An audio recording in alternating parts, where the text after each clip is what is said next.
In other news, there were around 24 witnesses to an incredible train wreck yesterday evening. The Kiddcratic Morning Show held their first and possibly last virtual happy hour, according to Robert Ehrman, and a man by the name of Big Al Mack went rogue and invited a date named Jen. While the date was a beautiful nurse and bonded right in with the crew, Big Al displayed how far his game had fallen by making his coworkers groan with every sentence he threw her way. The date went up in flames when Big Al discovered that Jen lived more than 4 miles away from his home. In other news, Kelly Raspberry has a new friend as of yesterday. Her name is Jen, and she's a nurse who lives very close to her. They plan on getting drinks when quarantine is over. Oh, that.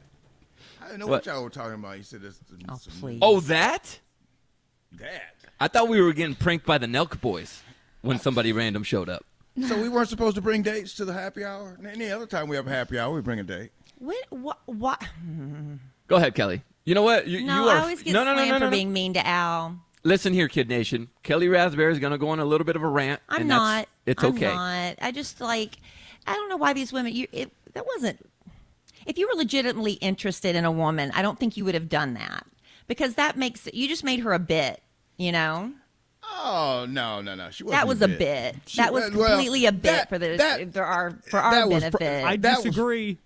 Thank Trey, you. what do you think? I think that's a great way to woo her. Right. Come on, you get invited to a happy hour with probably the morning people show? she's yeah. First of probably all, there people is she's nothing more interested in. awkward than an all-company Zoom cocktail hour. Nobody knows when to speak. It's really awkward in the first place.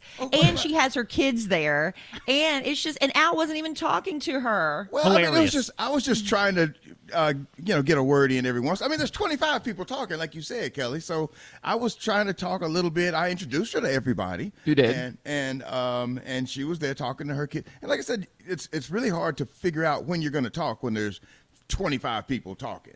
And plus, I don't know. It was a bit, and you know it. Admit it. It had bit tendencies. Here's the thing, because she was flirting. She clearly seemed interested. She was trying. She was trying really She was hard. trying, and she was flirting with you and throwing you little lines out there like, "Oh, maybe you can deliver food since your restaurant's delivering food to my home." She was trying to have conversations with Al, just because he was saying nothing, and she'd be like, "So, is your restaurant back open for business?" She was trying to make it like a legit date. I felt so bad.